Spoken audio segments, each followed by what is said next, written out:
Zebiniso Ahmedova, psixoterapevt va psixolog, Afrosiyob Psixologiya fanlari akademiyasi rahbari. 3 yoshdan boshlab va yoshi katta qariyalargacha psixologik muammolarni yechishga yordam beruvchi mutaxassis. Psixolog Zebiniso Ahmedova 1972-yil tug'ilgan. Maktabni oltin medal bilan bitirgan. Adabiyotdan respublika olimpiadalarida yuqori o'rinlarni olib kelgan. Bolaligidan adabiyotga qiziqqan.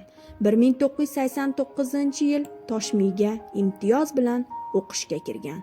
Uning Tarbiyasiz tarbiya, O'zingga ishon, Unutish, Xotira kabi ko'plab kitoblarni kitobxonlar sevib o'qiydilar. Shunday kitoblardan yana biri Ajrimdagi bolalar kitobi.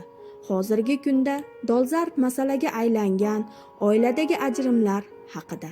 Kitobda oilalarning ajralib ketishda kim ko'proq aziyat chekadi? Avvalo, ajrimga kelgan er va xotinning o'zi. Ota boshqa ayolga uylanar, ona erga tegar. O'rtadagi farzandchi, uning ruhiy azoblariga kim malham qo'yadi? O'gay otami yoki o'gay ona? Bog'chada, maktabda, ishda otang kim deb so'rashsa, mitti yuragi necha bo'lakka bo'linib ketishini onasi, otasi bilarmikin? Otasi yo'qligini, onasi yo'qligini o'rtoqlarga qanday tushuntirsin?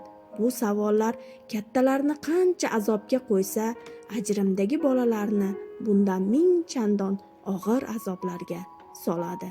Shu sabab ruhiyatida, jismida salbiy o'zgarishlar sodir bo'ladi. Psixolog ajrimdagi bolalarning fe'l-atvoridagi o'zgarishlarni tahlil qiladi va kerakli o'rinlarda o'z maslahatlarini beradi. Fikrlarini hayotdan olingan voqealar bilan boyitadi. Muallifning maqsadi bitta: er-xotin ajrashmasin, birgalikda farzandlari kamolini ko'rsin deydi.